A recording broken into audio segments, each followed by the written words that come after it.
Pastor Anderson, a paz do Senhor. Estamos aqui mais uma vez com você para fazer a nossa escola dominical e o CAPED. Pai do Senhor, professor Eli, Pai do Senhor a você que nos ouve.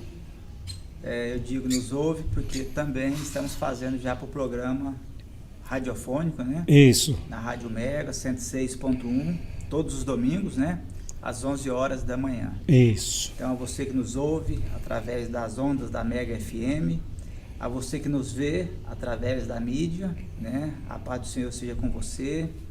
Que Deus em Cristo Jesus te dê a partir de hoje, né? Que está sendo veiculado no domingo, uma semana de paz, de comunhão, mesmo com a quarentena, mas uma semana produtiva e que as bênçãos de Deus nos acompanhem sempre, professor Eli. Então, hoje nós temos a lição de número 3, eleição e predestinação. O texto áureo está lá em Efésios, capítulo 1, verso 4 e 5, eu vou ler. Diz assim: como também nos elegeu nele antes da fundação do mundo, para que fôssemos santos e irrepreensíveis diante dele em amor, e nos predestinou para filhos de adoção por Jesus Cristo, para si mesmo, segundo o beneplácito da sua vontade. Profundo esse texto áureo, não é, pastor? Muito profundo. Tanto quanto profundo, quanto já nos dando o direcionamento de norte para onde devemos caminhar com as nossas reflexões teológicas dentro desse conceito, que estamos estudando a carta aos Efésios. Isso. É bom lembrar e fazer essa observação, professor Eli, que dentro da carta aos Efésios, nós estamos estudando acerca da salvação. Isso. Então, o foco central é o processo da salvação para as pessoas, através de uma igreja que o Senhor elegeu aqui na terra. Salvação que em tempos de coronavírus, de doença Covid-19, gera muito medo nas pessoas. O medo maior que o homem carrega consigo, que é o medo da morte. Mas em Cristo nós superamos esse medo, não é isso? Medo que nós estamos observando nos nossos irmãos aí da área da saúde, né, nos seus depoimentos, médicos, enfermeiros, que estavam cuidando de pessoas, foram contagiados pelo vírus, ficaram hospitalizados, foram para a UTI, passaram dias e nos seus relatos, dias quase sem esperança de vida. Então, só ressaltando que o homem continua tendo medo da morte. O homem continua preocupado, vamos aqui usar uma outra expressão, com o dia do acerto de contas da eternidade. E justamente para isso nós trazemos as boas novas. Nós trazemos Jesus, o autor da salvação, para propor a todos os homens, todas as classes, de todas as etnias, a propositura da salvação. Então o que Jesus vem com isso? Ele vem dizendo: eu não preciso ter medo da morte, porque eu sou a vida. Em mim, vocês terão vida. Ou como perguntou o apóstolo Paulo, né? Onde está, ó morte, o teu aguilhão? Onde está o teu aguilhão? Porque foi vencido no Calvário. Ficou na cruz do Calvário.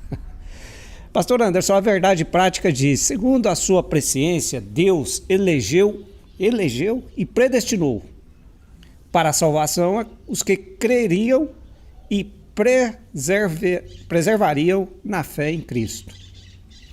A leitura bíblica em classe está também no primeiro capítulo da Epístola aos Efésios. A lição da semana passada estava no capítulo 1 também. Dessa vez também capítulo 1, dos versos 4 ao 12, e eu passarei a lê-los. Como também nos elegeu nele antes da fundação do mundo, para sermos santos e irrepreensíveis diante dele em amor, e nos predestinou para filhos de adoção por Jesus Cristo, para si mesmo, segundo o beneplácito de sua vontade, para louvor e glória da sua graça, pela qual nos fez agradáveis a si no amado, em quem temos a redenção pelo seu sangue e remissão das ofensas, segundo as riquezas da sua graça, que ele tornou abundante para conosco em toda sabedoria e prudência, descobrindo-nos o mistério da sua vontade, segundo o seu beneplácito que propusera a si mesmo, de tornar a congregar em Cristo todas as coisas, na dispensação da plenitude dos tempos, tanto as que estão nos céus, como as que estão na terra. Nele, digo, em quem também fomos feitos herança, havendo sido predestinados conforme o propósito daquele que faz todas as coisas, segundo o conselho da sua vontade, com o fim de sermos para louvor da sua glória, nós, os que primeiros esperamos em Cristo. Esse verso 12 aqui, com o fim de sermos para louvor da sua glória, nós, os que primeiro esperamos em Cristo. Pastor Anderson, nessa introdução, eleição e predestinação nos leva a um embate teológico sem fim. Sim, este, na verdade, é um dos assuntos, se não o principal deles, que mais tem, de uma forma, assim, vou usar uma expressão, travado uma discussão, uma batalha de ideias, de interpretação de contexto textual entre as correntes da teologia cristã, entre os reformados, os não reformados. Eleição, nós precisamos entender, professor, e predestinação de uma maneira mais simples.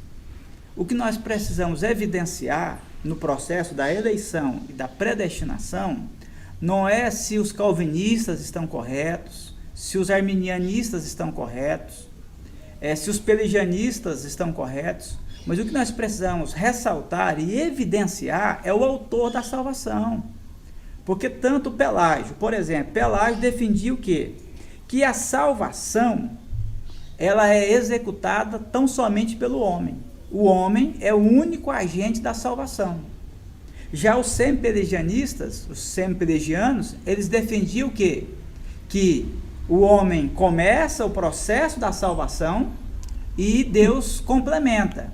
Daí vem aquela frase que às vezes até nós falamos, ou já falamos no passado, às vezes alguém ainda fala, às vezes até sem ter o conhecimento, vem aquela expressão, dê o primeiro passo para Deus e Deus dará o outro passo para você. Essa frase é tirada do contexto do semi-pelagianismo, que o homem começa e Deus conclui.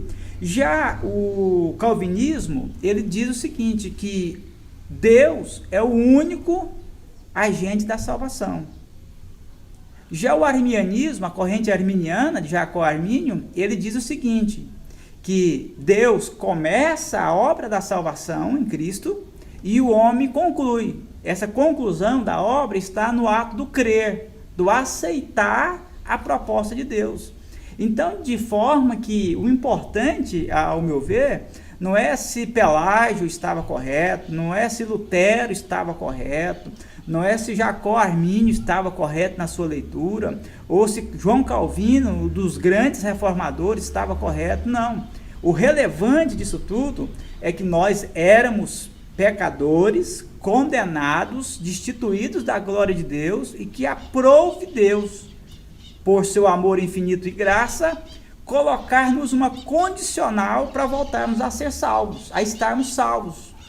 E essa condicional chama-se Jesus. Por isso que ele vem e diz, olha, eu sou o autor da salvação. Então o ponto relevante da lição, dentro do aspecto de salvação, é o personagem, Jesus Cristo, o nosso Senhor e Salvador. Então, se você que nos ouve, que nos assiste, tem a sua visão calvinista, você está dentro. Mas se você pensa de uma maneira arminiana, como nós, da Igreja Assembleia de Deus, na nossa confissão de fé, nós temos o pensamento de forma arminiana, também estamos dentro do contexto da salvação. Por quê? Porque acreditamos ser Jesus o único autor e consumador da fé. que nos leva à salvação, por meio dele.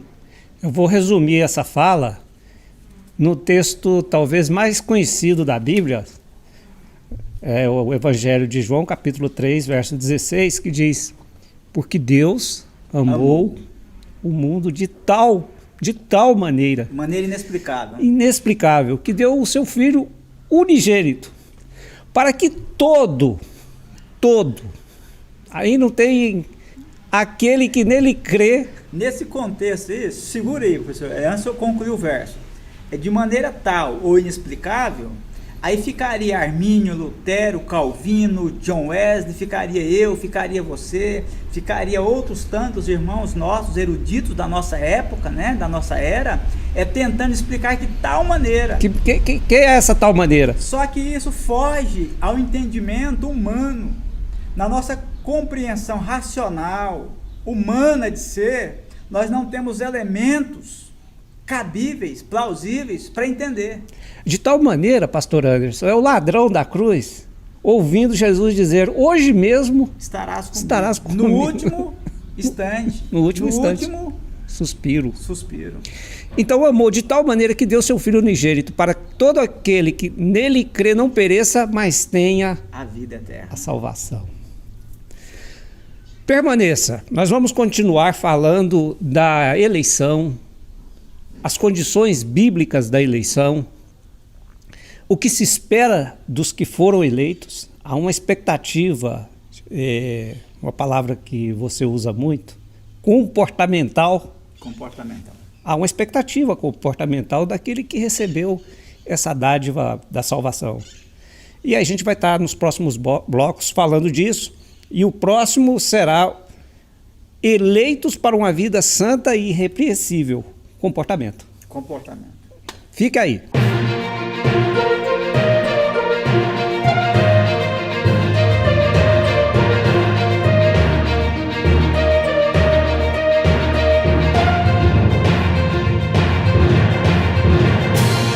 Voltamos aqui com o tópico.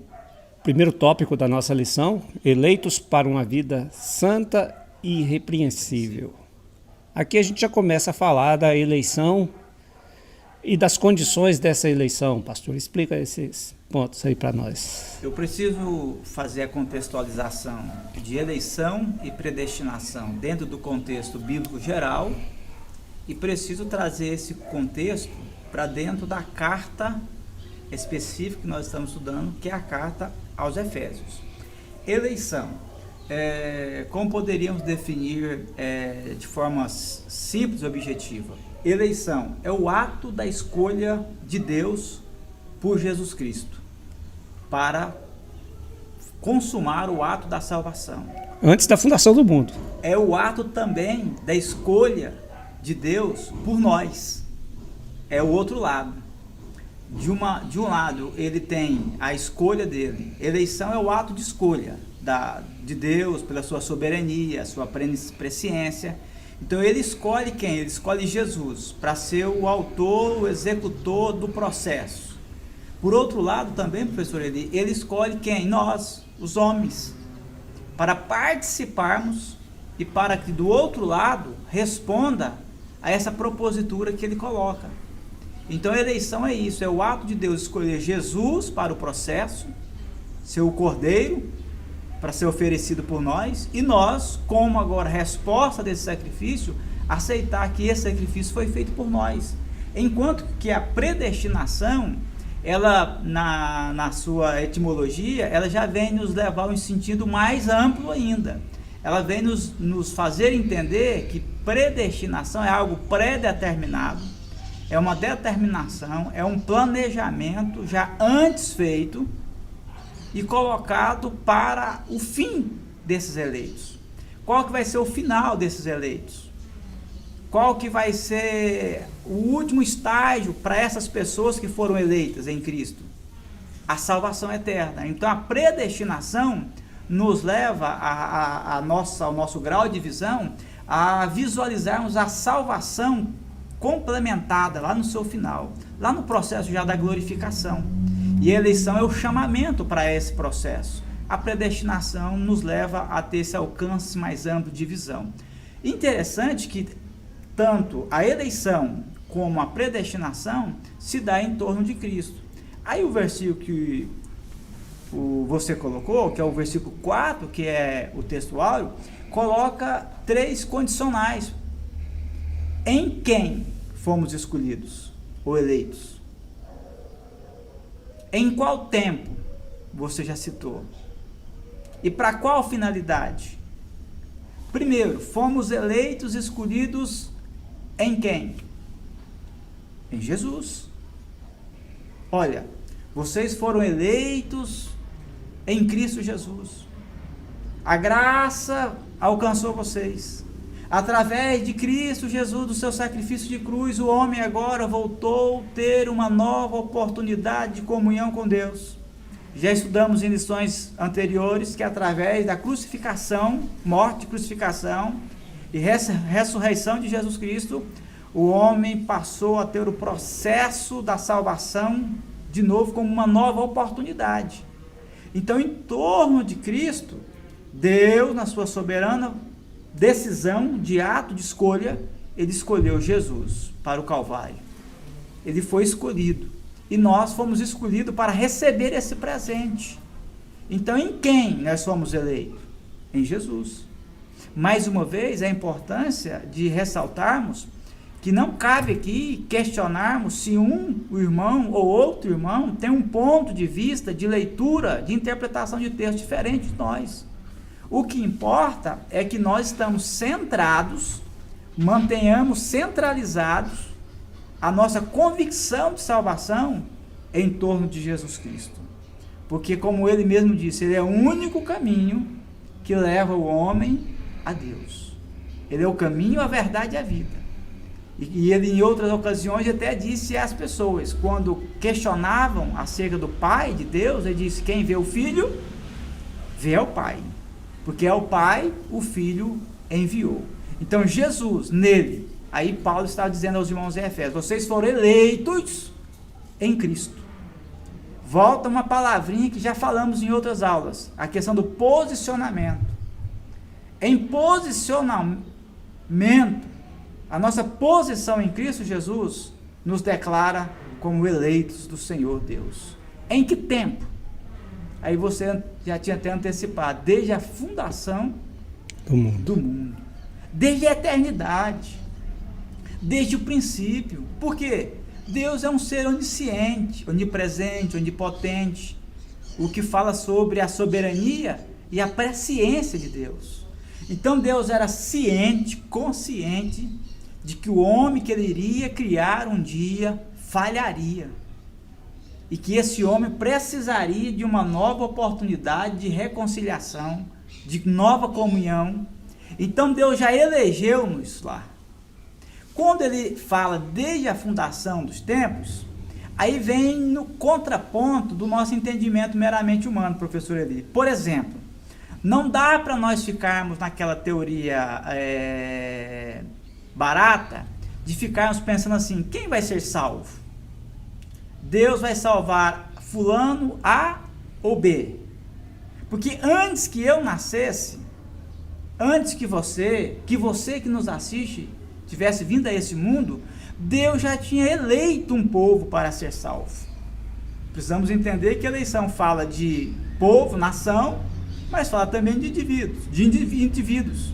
Então, na antiguidade eterna, Deus já predeterminou a eleição, predestinou o homem a voltar a ter uma comunhão com Deus novamente.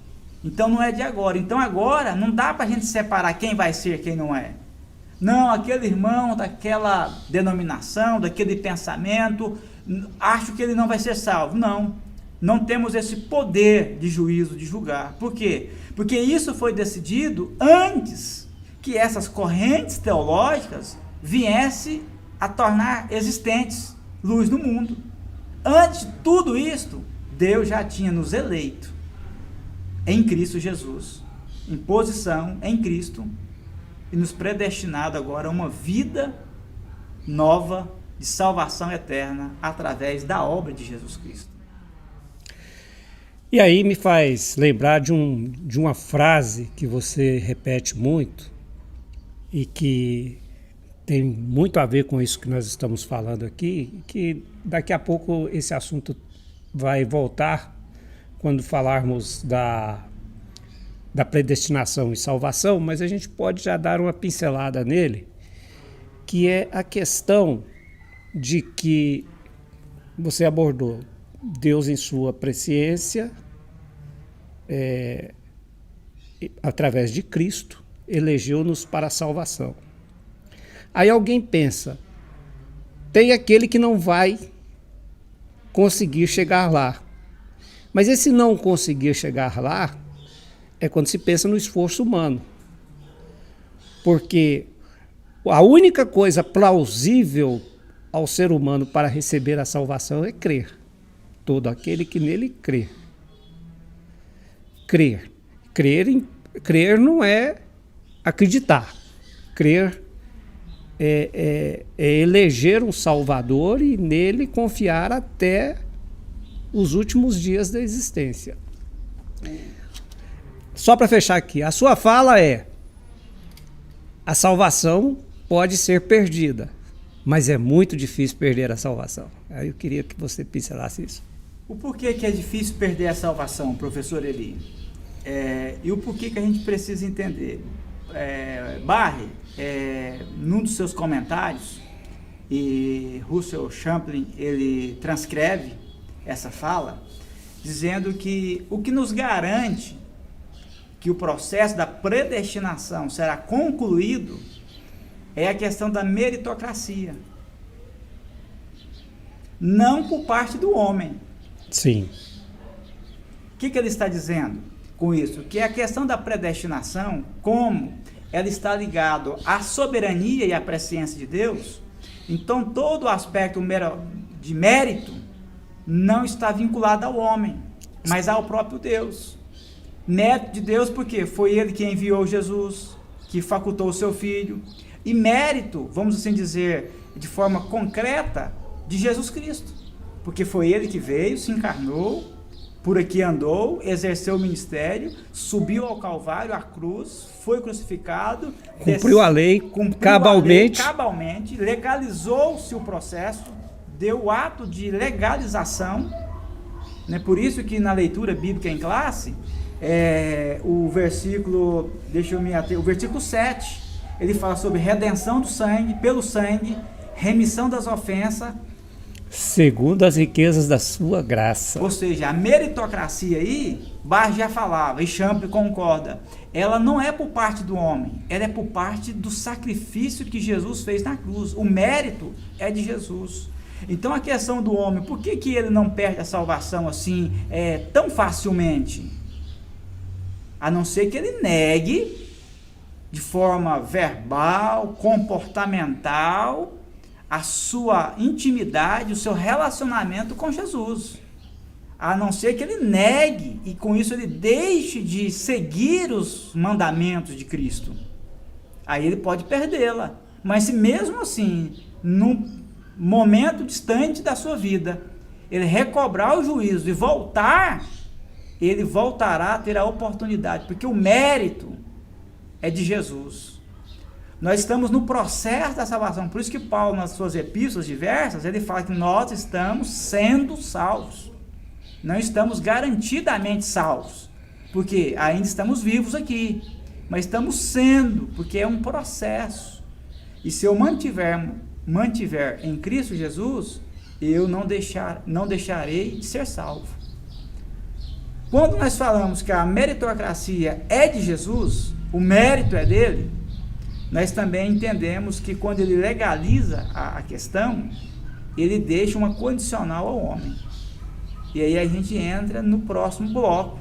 Sim. Que é a finalidade, o propósito por qual ele nos elegeu. Olha, ele nos elegeu, Deus nos elegeu em Cristo, antes da fundação dos tempos eternos, para vivenciarmos esse processo de salvação, mas para um propósito e uma finalidade.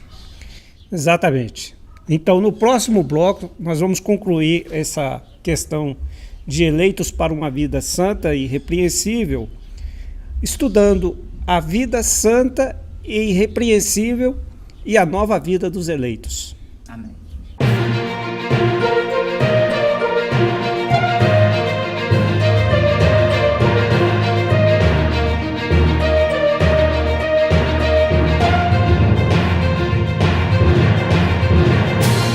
Fechando aí o primeiro bloco, o primeiro tópico, eleitos para uma vida santa e irrepreensível, nós temos agora a falar sobre a vida santa e irrepreensível e essa nova vida dos eleitos em Cristo.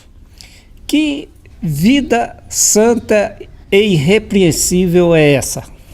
Pois bem, se nós fomos eleitos em Cristo, antes da fundação do mundo, para uma finalidade ou um propósito. Esse propósito, Paulo diz que é para vivermos, aí entra a questão comportamental, para vivermos uma vida santa e irrepreensível.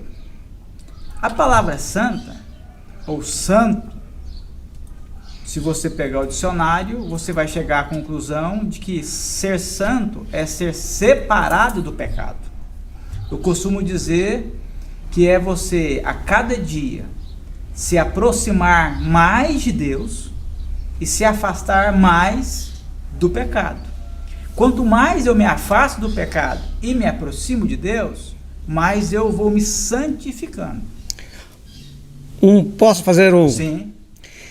E eu faço isso não pelo meu mérito, pelo meu esforço, mas é porque eu tenho um ajudador que me acompanha. É impossível. Todo o processo de salvação, nós falamos isso na aula passada, mas é impossível, e nunca é demais ressaltar isso, é impossível entender a obra salvadora sem mencionar e acreditar a ela a presença do Espírito Santo. Tanto é que quando Jesus assunto é aos céus, ele disse, olha, eu vou, mas eu vou deixar um para fazer o complemento da obra, para lembrar vocês, para consolar, para fazer vocês ficarem confortados e orientados. Ele vai ajudar vocês a entender a minha palavra, as Escrituras, fazer vocês entender o processo de salvação. Então veja só, se eu me separo do pecado e me aproximo de Deus, torno santo, porque o Espírito Santo me ajuda a fazer isso. Primeiro que ele me ajuda, ele me ajuda a lembrar de que isso é pecado, isso eu não devo. Se eu peco, eu fico extremamente desconfortável com aquilo. Por exemplo, ele me lembra que eu não posso roubar, matar, né? O pessoal gosta muito da palavra adultério, mas ele me lembra que eu não posso caluniar o irmão, que eu não posso difamar o irmão, que eu não posso tentar usurpar o irmão. Ele me leva ao entendimento que eu preciso ser um serviçal para o meu próximo. Que aquilo que eu quero que faça comigo, eu faço aos outros ao outro primeiro. Ou seja, isso tudo é obra de quem? Do Espírito Santo. É ele que vai fazer em mim vivenciar ou tornar vivo em mim as palavras do Mestre. Por isso que Jesus disse, ó, ele vos fará lembrar de todas as coisas que eu vos ensinei. Interessante que Jesus, sem usar essa expressão santidade, santificação, ele deu o exemplo e ele pregou sobre santificação. De que forma? Com os seus atos. Não praticando o pecado. Quando eu não pratico o pecado, eu já estou sendo santo. Veja só, tem pessoas que pensavam assim, professor Eli, eu sou santo porque eu vou todos os dias na igreja. E como é que está esses dias agora de quarentena desse coronavírus?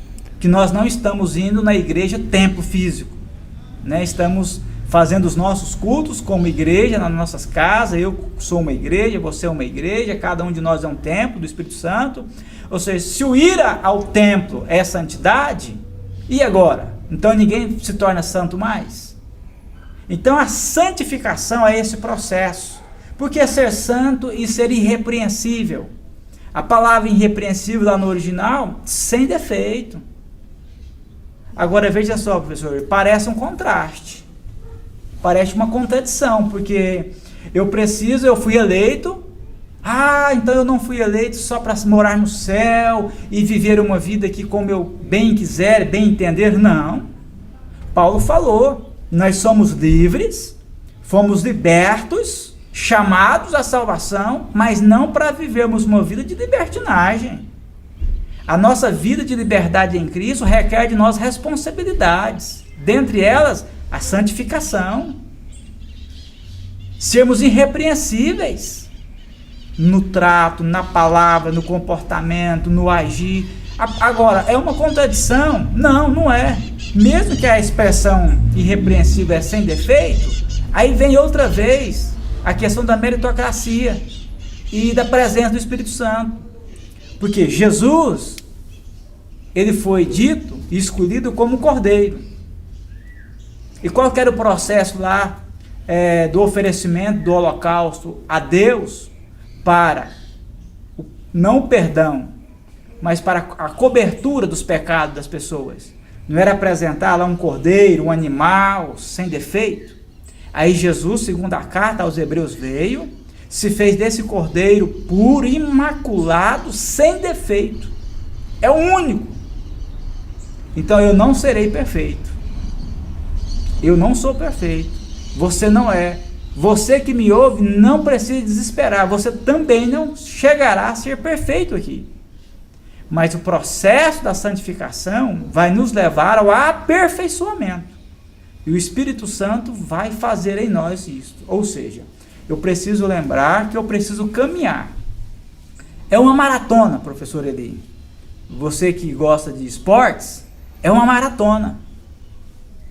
Aceitei a fé em Cristo Jesus, posicionalmente agora sou santo, me declarou santo Jesus através do Calvário.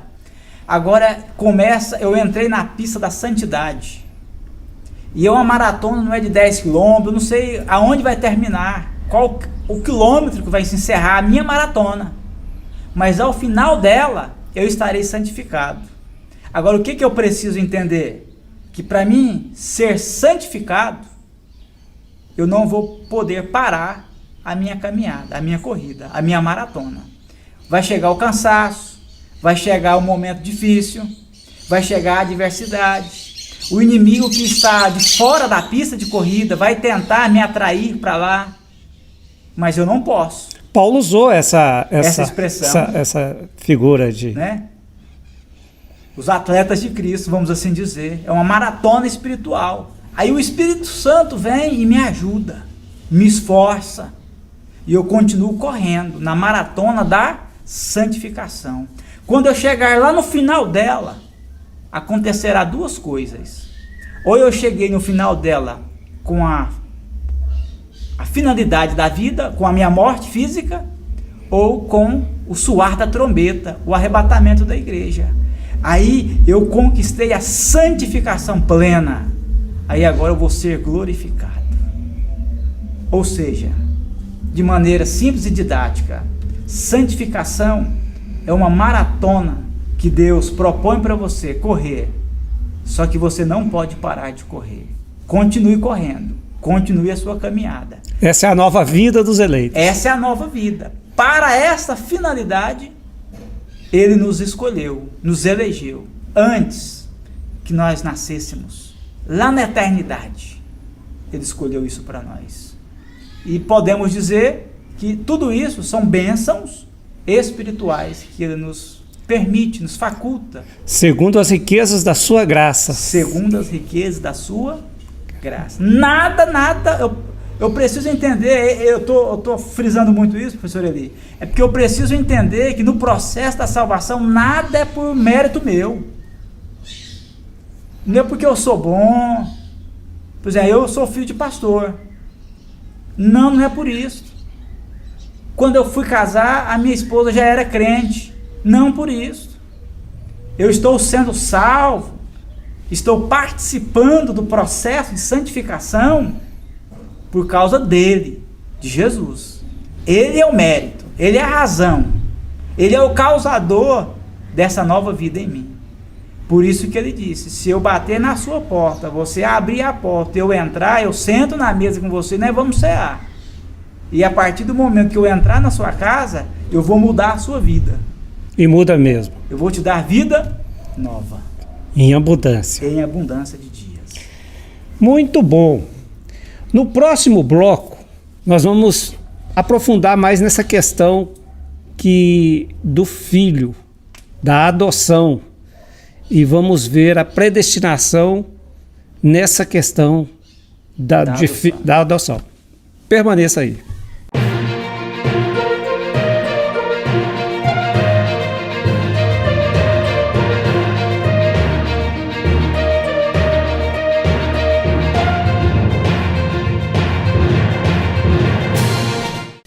Predestinados para filhos de adoção.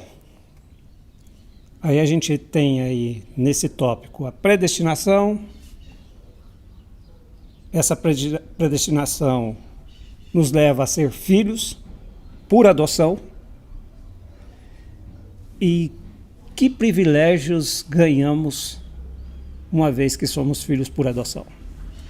Veja bem, quando João escreve, o capítulo 1 do seu evangelho, ele vem trazendo uma palavra assim, que ele veio para os seus não receberam. E ali faz a distinção da eleição coletiva para uma nação, para um povo, e a distinção de eleição para um indivíduo. Aí ele disse, olha, os seus não receberam, mas a todos quanto receberam, deu-lhes. Aí todos quantos, agora tanto judeus como gentios, aí de uma maneira agora individual, ele vem do coletivo e fecha no individual. Agora, de uma maneira individual, ele leva para a universalização da salvação.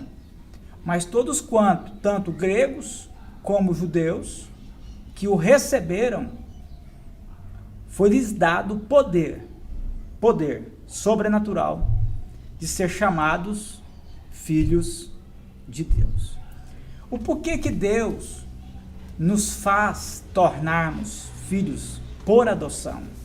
Uma vez que quando em Adão pecamos, destituídos, rompemos os laços, do Criador e a criatura, rompemos a comunhão, rompemos, eu digo, o homem para com Deus, O pecado fez essa ruptura e agora nós ficamos órfãos. Agora, se nós lembrarmos de uma família tradicional, tem a figura de um pai. E o pai tem os seus pertences. Lá na parábola do filho pródigo, há esse entendimento e há uma controvérsia de um dos filhos. Porque um filho fala assim, pai, me dá a herança. Porque ela é minha. Aquele filho não trabalhou para ter aquela herança. Aquele filho não lavrou aquela terra para ter aquela herança. Mas ele fala, me dá-lhe a minha parte, que é por minha por direito. Aqui nós temos a diferenciação de meritocracia e direito.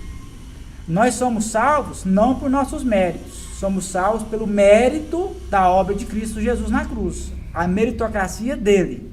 Agora, somos salvos agora por direito, porque como filhos... Direito de adoção. De adoção, porque como filhos agora, professor Eli, nós passamos a usufruirmos legalmente, aí vem a legalização, de todos os direitos que o pai tem. Nós também passamos a gozar desse direito, não por mérito nosso. O mérito é do nosso pai, é do pai que lavrou a terra, que construiu a riqueza e que está deixando uma herança para os filhos desfrutarem.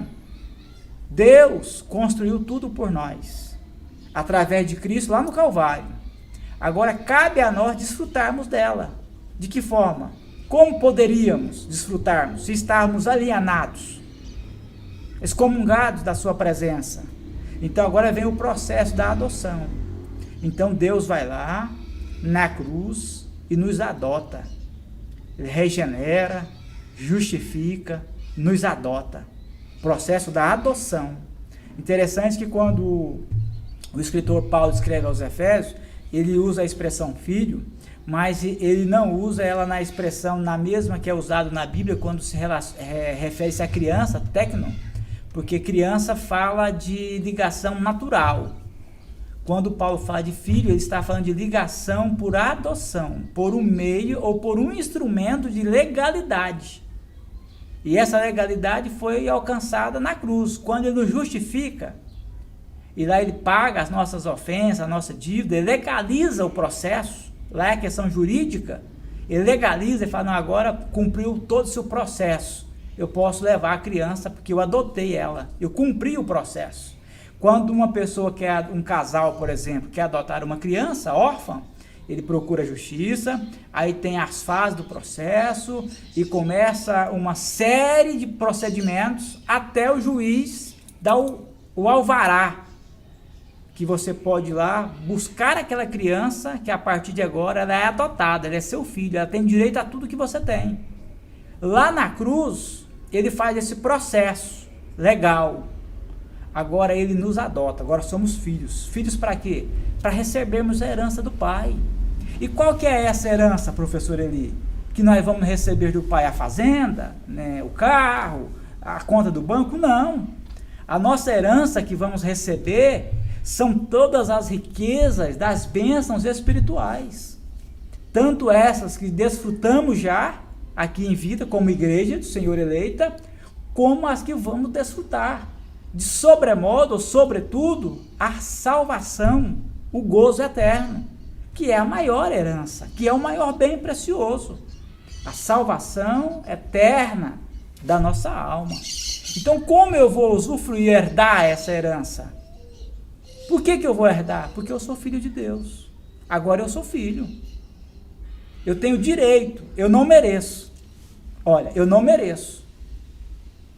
Mas eu tenho direito. Aí até me faz lembrar da sua colocação lá atrás, se perdemos ou não a salvação. Aí eu volto no filho pródigo de novo, da parábola. O filho pródigo saiu da casa do pai, foi lá, esbanjou a herança que ele recebeu, mas ele voltou. Quando ele volta, ele encontra quem na casa? O pai. E por que o pai estava lá? Aí entra a questão da predestinação. Porque a casa do pai já estava predestinada ao filho. E para colocar uma pitada de arminianismo, ele vem por uma iniciativa dele, o filho pródigo, ele diz... De recobrar o juízo. Ele toma consciência e diz, levantar-me-ei, irei ter com meu pai, dir-lhe-ei, pai, pequei, já não sou digno de ser tratado como seu filho, trata-me como um dos teus jornaleiros ou trabalhadores. E aí é a iniciativa que tem uma pitada do arminianismo que eu estou falando. Mas por que ele tem essa iniciativa? Porque ele já tinha a certeza e a segurança de que o pai estava na casa. Exato. E de que a casa estava com a porta aberta. É fácil entender a predestinação, que é a vontade da soberania de Deus demonstrada, colocada em acessível, de forma acessível, de fácil acesso aos pecadores. Você é filho, saiu da casa do pai, recobrou o juízo, porque o Espírito Santo te ajudou a entender, te convenceu que você precisa voltar. Então você pode voltar. Por que você vai voltar? Porque você tem a segurança que ao voltar para casa, você vai ser recebido de novo como filho. Porque tem o arrependimento. E você não vai ser um empregado, um jornaleiro. Não, você vai ser filho de novo. De novamente. Com direito a anel, sandália, vestido novo. Com direito a tudo quanto o filho tem, por direito. Não privilégios, é mérito, né? São privilégios. O mérito é dele, de Jesus, na cruz. Agora o direito é nosso. Que entendemos que essa obra do Calvário, essa obra de cruz, me forneceu essa oportunidade de ter esse direito. Foi me dado o direito. Por isso que Paulo fala da importância, e aí ele fala, e a lição passada falou do Espírito Santo como selo e como penhor. Né? Aí Paulo vem, no mesmo sentido, Paulo vem falando que o Espírito Santo nos dá uma garantia, ou nos lembra dessa garantia. que é a expressão que ele escreve em Romanos, capítulo 8, versículo 16 e 17, você está com a Bíblia aberta aí, Sim. você poderá ler por nós. Olha o que Paulo fala acerca do Espírito Santo, do papel do Espírito Santo nesse processo da predestinação, da adoção e dessa garantia que nós temos. Diz assim a palavra: o próprio Espírito testemunha ao nosso espírito que somos filhos de Deus. Se somos filhos, então somos herdeiros.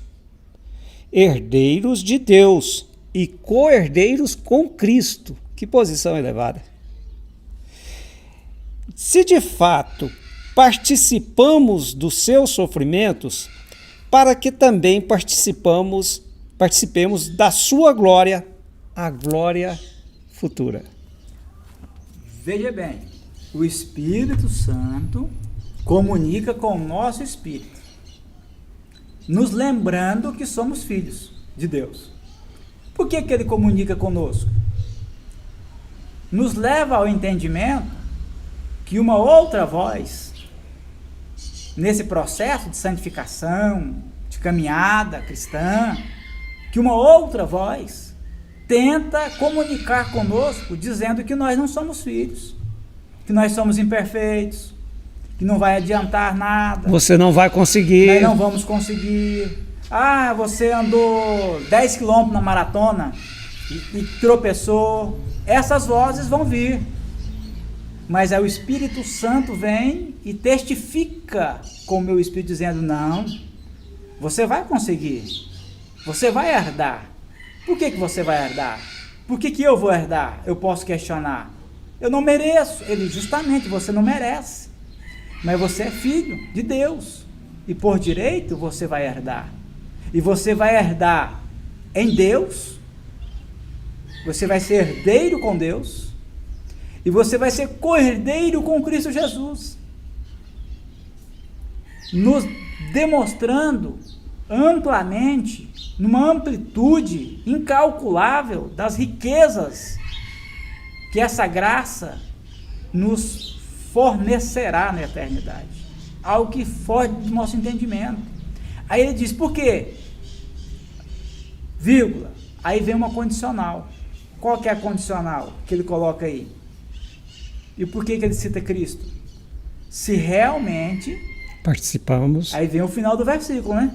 Se realmente participemos da glória de Jesus e também do sofrimento. Oxalá, glória a Deus, louvado seja Deus, sou filho de Deus. Amém. Glória a Deus mesmo. Mas e a minha parte agora? E a minha responsabilidade? E o que um bom filho faz na casa do pai, professor Eli? Ele honra o pai. O bom filho, o filho que é grato, que tem o princípio da gratidão, ele honra o pai. Não desobedece o pai. Faz todas as vontades do pai. E se assim eu mantiver na casa do meu pai, do nosso pai, dessa maneira, aí vai vir o sofrimento. Qual que é o sofrimento aí? É o sofrimento pela fé cristã. Não é esse sofrimento aí do coronavírus, não. É o sofrimento de sermos perseguidos pelo Evangelho, por causa da fé que professamos nele.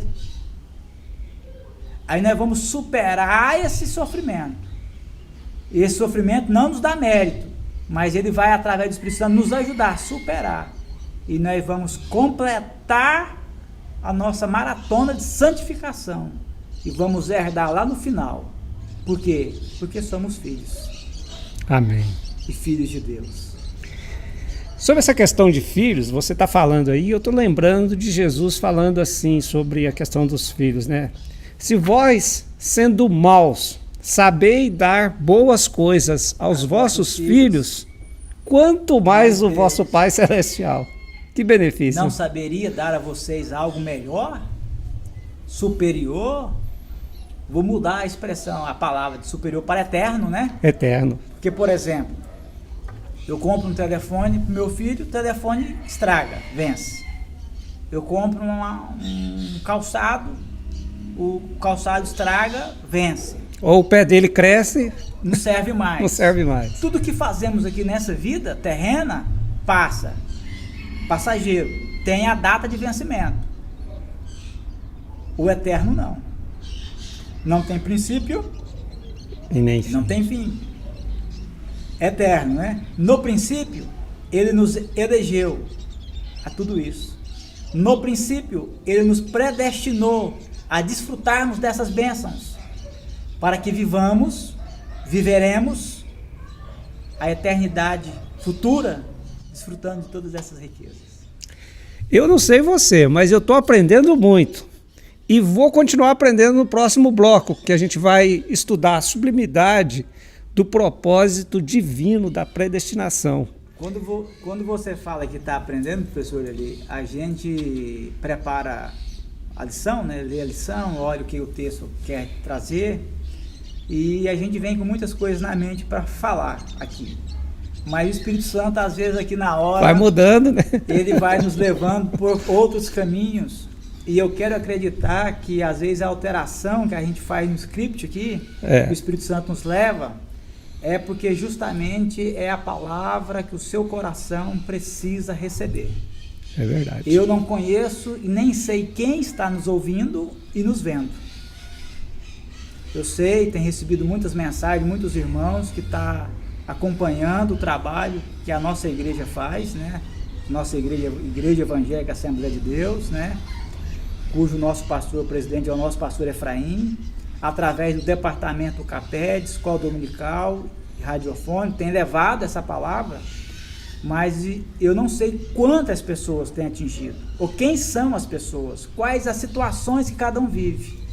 Mas eu entendo, professor, que todas as vezes que o Espírito Santo nos leva por caminhos aqui, é porque ele está querendo atingir um coração diferente ali, querendo alcançar uma vida ali, abençoar alguém ali, orientar, esclarecer, edificar e, sobretudo, deixar uma palavra: não desista da sua herança, porque você também é filho de Deus. Amém.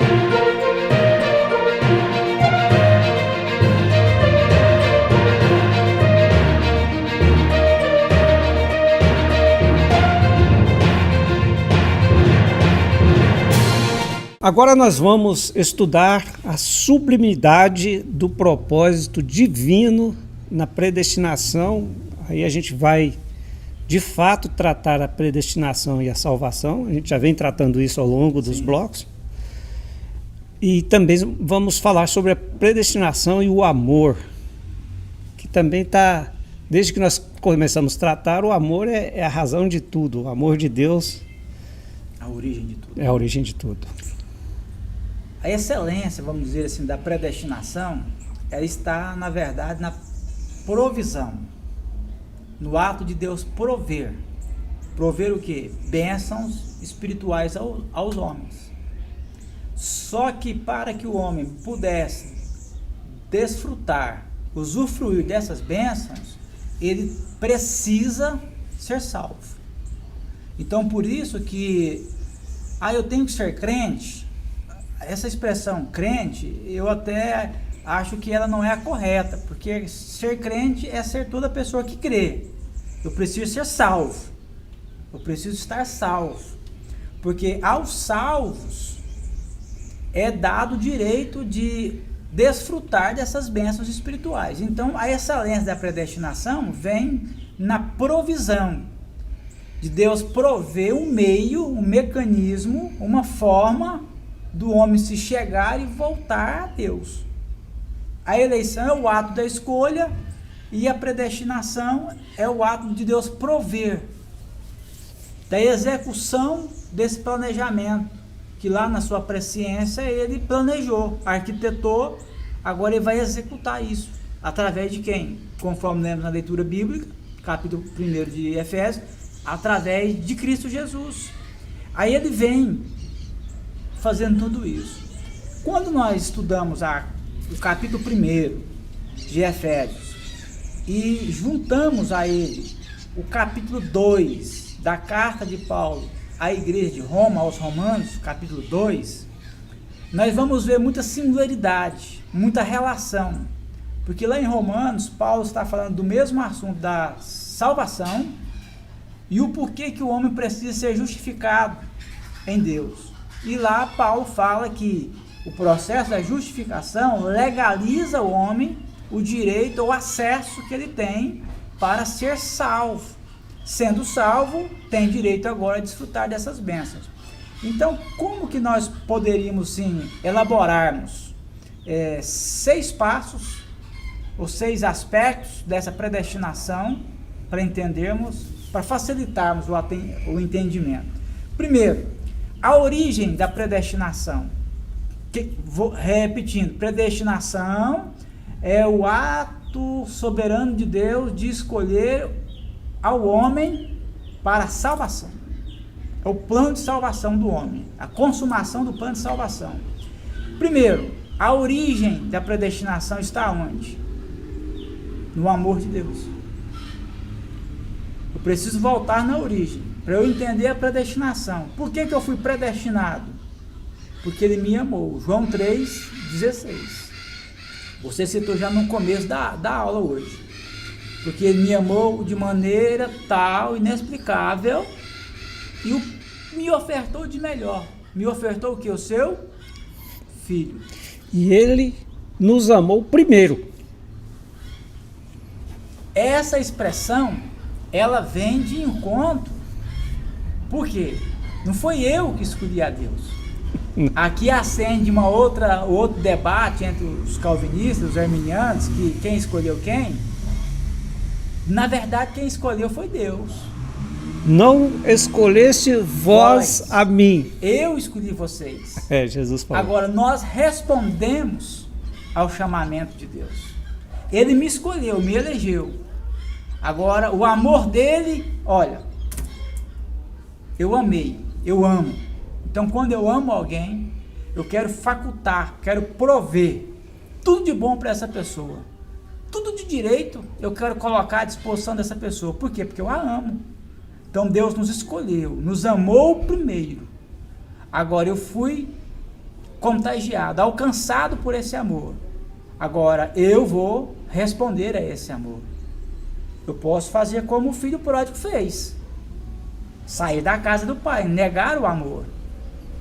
Mas eu posso dizer, não, esse amor é tão contagiante, tão prazeroso, que eu jamais vou deixar. Pastor, desculpa a interrupção aí, mas eu preciso fazer esse à parte e interromper seu raciocínio. Esse amor é um amor maduro. É um amor que nos faz crescer e não é um amor que mima. Deus não tem um amor de pai babão, de mãe babona que mima o filho. Mas dá-me minha parte da herança que eu vou partir. Toma. Vai. Você quer ir? Você quer ir? Então vá. Maturidade. E Paulo, quando escreve aos Gálatas, em outras cartas, Paulo fala muito sobre a questão da maturidade cristã. Ó, insensato Gálatas, recobre o juízo deles. Vocês estão tendo um comportamento de pessoas insensatas, de imaturos. Eu queria fazer a parte aí para dizer o seguinte: essa maturidade cristã é que nos leva a buscar essa vida irrepreensível, essa vida de santificação, mas dentro de um entendimento que eu fui amado primeiro e não por uma questão de busca de meritocracia e nem por justiça própria, mas é porque eu entendo que eu fui amado de tal maneira que eu preciso buscar essa atitude. Veja só, Deus é a origem do amor. A predestinação nasce na origem do amor de Deus. Ele nos provê. Ó, tá aqui. Nós falamos agora há pouco de adoção. A casa do Pai está aqui. O amor de Deus está aqui. Não quer? Não quero. Quer? O amor está aqui. Vai se você quiser. Nós não somos robotizados por Deus. Ele nos faculta. Ele nos oferta. Ele nos oferece o amor. Ele não nos obriga, não nos constrange ao amor. E nem faz lavagem cerebral. Não, de forma alguma. Nós não somos obrigados. Tanto é que lá na cruz, os dois ladrões da cruz, foi facultado o direito a quem? Aos dois. A oportunidade estava aberta aos dois. Por isso é que o culto é racional. Por isso o culto é racional. Por isso que o Paulo falou assim, o culto vosso seja racional. Como sacrifício vivo Agradável a e Deus. que agrade a Deus. Então, vejamos só. A predestinação nasce na origem do amor de Deus. O que originou a predestinação é o amor de Deus. A fonte da onde ela vem, o que abastece ela, a fonte, né? Vamos imaginar aqui uma fonte de águas, né? A mina de uma água, da onde que esse rio vem? Esse rio caudaloso que forma um grande lago imenso, ele nasceu aonde? Numa fonte. Essa fonte é quem? É a graça. Capítulo 3, versículo 24 de Romanos, ele diz que por sua graça somos justificados, redimidos e adotados. Então a predestinação tem a graça de Deus como a sua fonte. O que vai gerar é a graça. É de graça. Você disse antes, não tem mérito nosso. É de graça, só que está ali para nós. Deus está preparando um banquete. Deixa eu usar aqui essa expressão para a gente fazer uma aplicação didática. Deus está preparando um banquete para o homem, para a humanidade. Porque Ele ama e quer dar o melhor. A graça dele proveu, facultou, está gerando. E o fundamento legal, o que é? É o seu sangue, que é a base. É o fundamento legal. É o preço. É o preço que ele pagou. Por isso que tanto o Efésios capítulo 1 como Romanos 3, que eu estou aberto aqui, fala que pelo seu sangue fomos redimidos dos pecados, fomos justificados, fomos perdoados, fomos limpos. O sangue dele nos purificou, nos legalizou perante Deus. Predestinação, o amor ofertado, a graça geradora, o sangue fundamentando, dando a legalidade. E por ser da graça e do amor de Deus, não é mérito nosso, que seria o quarto aspecto. O mérito é de Jesus. Volta na questão da meritocracia de Cristo. E o banquete está pronto. A mesa está pronta, professor Eli. A predestinação de Deus é que nós sentamos nessa mesa farta das riquezas espirituais. Estou aqui usando uma expressão, uma alegoria, para você entender. Agora eu preciso sentar à mesa. A mesa não vai até onde eu estou. Deus pôs a mesa. Deus preparou a mesa. Tudo de bom está na mesa. Tudo que eu preciso, professor Eli, para essa vida terrena aqui, está na mesa. Tudo que eu preciso para a vida eterna nos céus está na mesa, no banquete que Ele preparou para mim. Aí Ele faz o convite: vinde, venha. Eu predestinei tudo isso para vocês. Essa mesa representa as bênçãos celestiais, espirituais, o céu, a salvação eterna, o gozo eterno, perdão eterno para com Deus. Agora venha você e desfrute. Aí nós entendemos quando Paulo fala no capítulo 3 de Romanos, que a fé, aí ele tinha razão de falar, a fé é o meio, é a condução para eu chegar aonde a mesa está. A mesa já está posta desde a fundação dos tempos. Agora cabe a cada um de nós, através da fé, é o meio, é o mecanismo, chegar a essa mesa. Através da fé, de que forma? Através da fé em Cristo Jesus. Eu professar, acreditar que Ele é o Filho de Deus, acreditar que Ele se encarnou, porque se eu não acredito que Ele foi encarnado, eu sou um anátema. Acreditar que Ele é Filho de Deus, que Ele se encarnou, que Ele aqui viveu, tentado foi, mas não pecou, foi morto com morte de cruz, sepultado fora, porém ao terceiro dia ressuscitou, assunto aos céus ele foi, e está nos céus, no seu lugar de origem, mas com uma promessa, que voltará um dia para buscar quem? Esse povo, essa igreja que ele elegeu. Eu preciso crer, essa fé professada que nós falamos, a fé salvífica, que é a fé professada, ela vai me levar de onde eu estou até a mesa, ao banquete que Deus preparou para mim. O banquete que a predestinação de Deus preparou para mim. E o resultado disso o que é? O resultado, que é o final, é a adoção. Agora eu vou me assentar à mesa, porque essa fé me fez chegar a Jesus.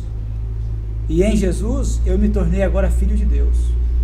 Agora eu só não vou apenas sentar nessa mesa, professor Eli, para usufruir, deleitar dos manjares da mesa, do banquete. Mas agora eu sou dono, parte, herdeiro dessa mesa.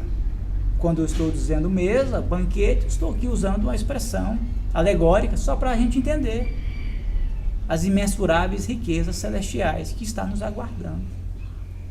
Então, a sublimidade e o propósito de Deus através da predestinação, eu resumo assim, é fazer o faminto que está peregrinando pela rua, maltrapilho, com fome, com sede, e Deus prepara do outro lado da rua, no final do caminho, uma mesa de água da vida, de pão da vida, com os manjares celestiais, para esse mendigo, pobre, faminto, desnutrido, se alimentar. Só que tem um detalhe, ele precisa tomar uma decisão, se ele vai continuar pedindo esmola para alguém, para ele comer e saciar a sua fome ali por um momento, ou se ele atravessa, pega o caminho e vai à mesa para ser saciado de uma vez por todas. Por isso que Jesus, para aquela irmã lá no tanque de Jacó, no poço de Jacó, ele disse, se eu beber da sua água, eu vou ter sede de novo. Mas se você beber da água que eu vou lhe dar, nunca mais você vai ter sede. E nós éramos esse maltrapilho que andava por essa rua do pecado, por essa rua que não nos levava à santificação. Aí ele propôs, a predestinação trouxe para nós todos esses benefícios. Agora cabe a mim, através da fé, dar um passo e aceitar o que ele propôs, aceitar e entender o que ele proveu para mim. E ele proveu para mim o pão da vida, a água da vida, que é o seu próprio Filho, que é o nosso Senhor Jesus Cristo. Professor Eli. Amém. Próximo bloco é a conclusão da lição e vai ter, não está nem combinado com o pastor Anderson, mas vai ter uma oração especial para você que está preocupado com as finanças. Você que acha que vai dar tudo errado, esse momento difícil que nós estamos passando. No próximo bloco nós vamos tratar, além das considerações de encerramento, dessa questão. Fique aí. Amém.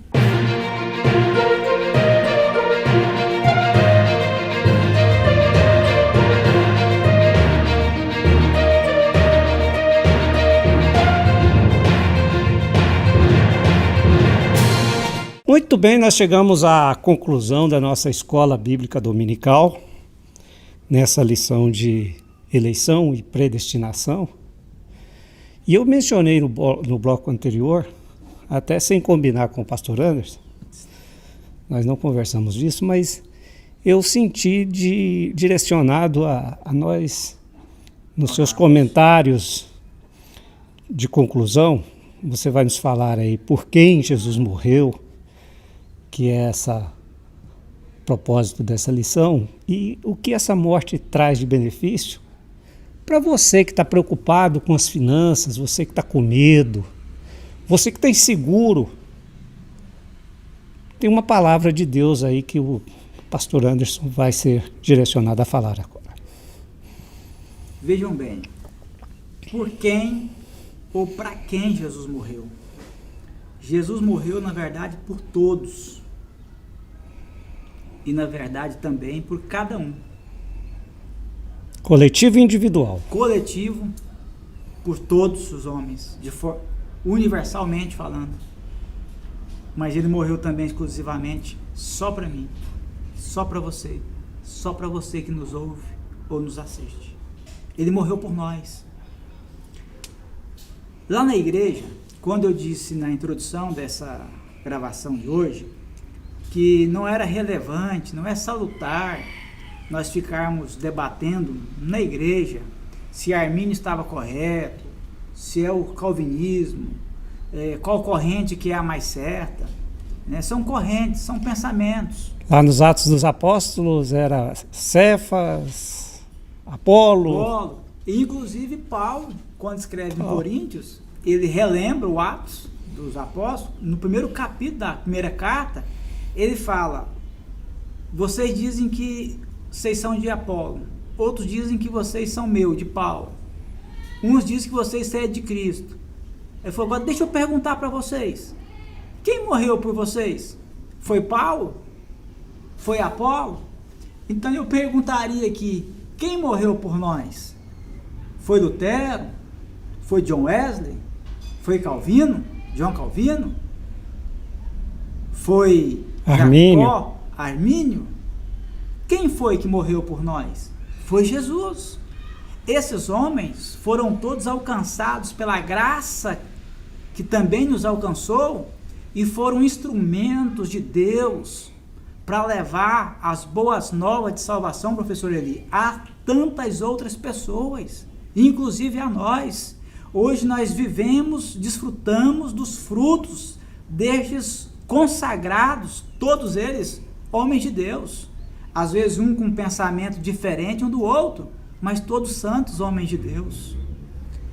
Eu vou citar um pensamento de John Wesley. John Wesley escreveu dizendo assim, que não existe evangelho sem Cristo.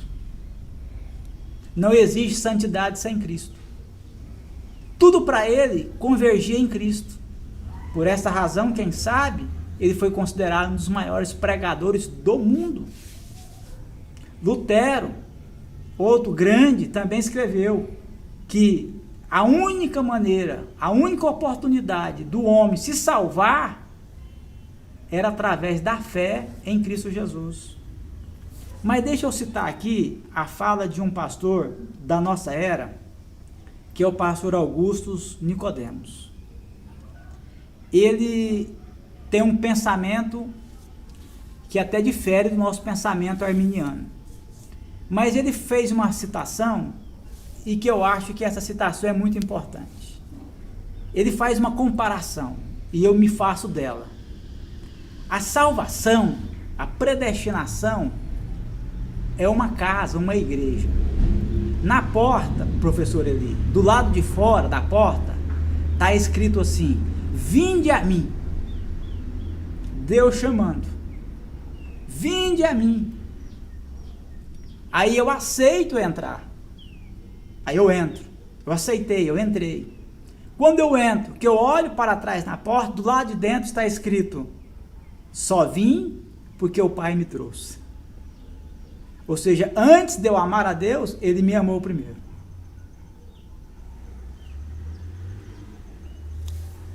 Há quem diga que todo crente ajoelhado é um calvinista. Por quê? Ele acredita, ele atribui a Deus todo o louvor, a glória do ato, do processo da salvação. Mas quando ele levanta, ele se torna arminiano. Porque ao se levantar, ele se levanta com um coração tão grato, que ele oferta essas boas novas de salvação a outras pessoas. Aí ele chega numa pessoa e diz: olha, eu aceitei a fé, a graça de Deus me alcançou, não queira você também aceitar essa fé? a grande temática, soberania de Deus, responsabilidade, livre-arbítrio do homem, é como se fosse uma linha de trem de ferro. Tem os dois trilhos, da esquerda e o da direita. Quando você fica no meio deles, nos seus pés, eles estão separados. Então aqui para nós, nesse plano humano, são essas correntes distintas. Mas quando você vai levando os seus olhos nos trilhos, e eles vai passando-se os metros, a distância, o distanciamento, dá uma visão de ótica que lá na frente esses trilhos se juntam. O que isso quer dizer para nós? Que independente das correntes que tenhamos da teologia, todas elas, todos esses pensadores cristãos, professor Eli, eles não tinham o objetivo de um debater com o outro, até porque viveram em épocas distintas, diferentes, mas o único propósito deles era facilitar o entendimento do homem acerca do processo da salvação. Por isso que Jesus escreveu: poderia eu lançar fora aqueles que o Pai me trouxe? João capítulo 6, versículo 37 a 40. Jesus faz essa colocação. Quando os judeus tentaram dizer, olha, mas não são judeus, não são da nossa visão teológica, Jesus disse, não, jamais eu lanço fora um que o Pai trouxe a mim. Então o Evangelho da Graça, através da fé em Cristo Jesus, ele é para mim, ele é para você, ele é para todos nós. E você que está vivendo esse período, como o professor Eli pediu que orássemos, e agora eu concluo me referindo, me dirigindo a você. E você tem pensado, mas será que Deus existe? Porque olha a minha aflição nesse período de corona aí. O que eu vou comer? Como eu vou sobreviver? E aí o Senhor me faz lembrar, através do Espírito Santo, das palavras do salmista. Ele disse que ele era já velho, idoso, mas tinha sido moço. Durante toda a sua vivência, ele nunca viu um justo desamparado, nem mendigar o pão à sua descendência. Capítulo 6 de Evangelho de São Mateus tem uma bênção da provisão terrena de Deus para nós. Buscar o reino de Deus e a sua justiça, e Deus vai acrescentar as demais coisas. As demais coisas. Fique tranquilo, fique tranquila. Você não morrerá de fome. A peste da fome não vai chegar na sua casa. Por quê? Porque Deus é soberano e Ele não deixa os seus filhos desamparados. E tem um detalhe, professor Eli. Agora cabe o outro lado. Tem a provisão de Deus, agora tem o lado da minha humildade, de aceitar. Deus poderá, professor Eli, usar o ímpio para me abençoar. Como já usou para me abençoar. Deus poderá usar um irmão meu para me abençoar.